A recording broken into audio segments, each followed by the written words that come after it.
Well, today's court appearances in Sheffield are the latest we've seen following the disorder over the past few weeks. After the violence, the government vowed to sentence rioters quickly. But figures published days before the disorder began revealed that many of the jails most likely to be taking the offenders were almost completely full. Let's take a look at the figures, shall we? So far, 32 people have been convicted across our region for their parts in the violent disorder, with almost 20 more people charged. And Yorkshire is one of the key areas identified by the government as struggling to house prisoners as it is. Just days before the first riot took place, our main Category A prisons were at 98 and 99% capacity. Doncaster Jail is the nearest prison to where the riot took place in Rotherham. In July, it was holding 1,137 men, with only 8 spaces left before reaching its maximum possible capacity. Well, the government has activated emergency measures to try and avoid prison overcrowding. And starting next month, prisoners will be released early after serving just 40% of their sentence. Mark Fairhurst is the National Chairman of Prison Officers Association. I asked him how bad the situation is at the moment in Yorkshire's prisons. So we've been overcrowded at 99% capacity for the past 18 months. So that keeps pressure on the entire system. It's no different in this area. They're just as overcrowded as every other area in the country. And of course, Leeds and Doncaster are what we call reception prisons, which satisfy the courts.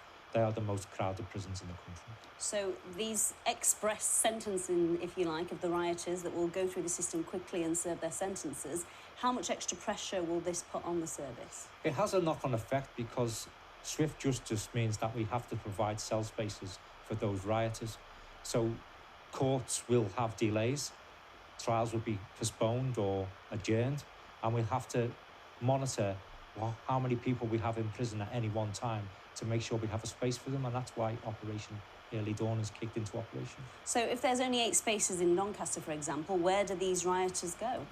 So the rioters get priority. They've been prioritised, so they will have a cell space. It's the other people who get arrested and charged by the police.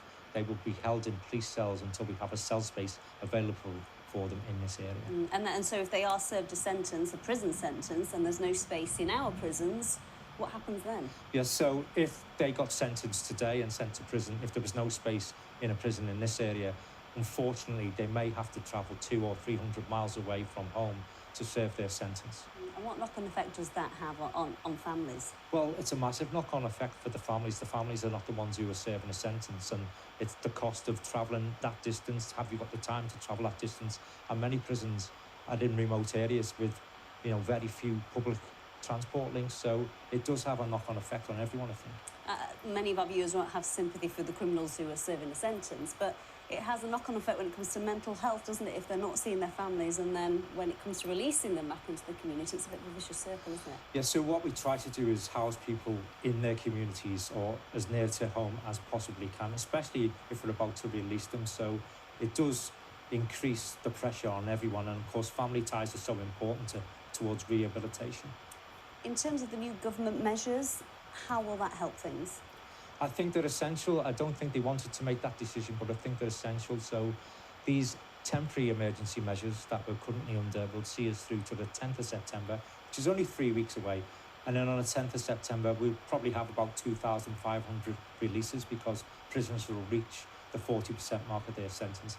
That will give us some much needed breathing space. But 40% means that they've been released early? Does that concern you? It does concern me. I'm a member of the public like everybody else, but they're getting released at the 40% mark, and they would have been released at the 50% mark, so it's only a 10% reduction.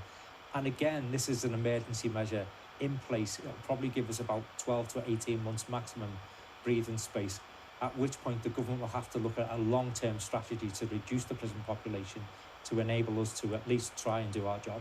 Mark Fairhurst, thank you.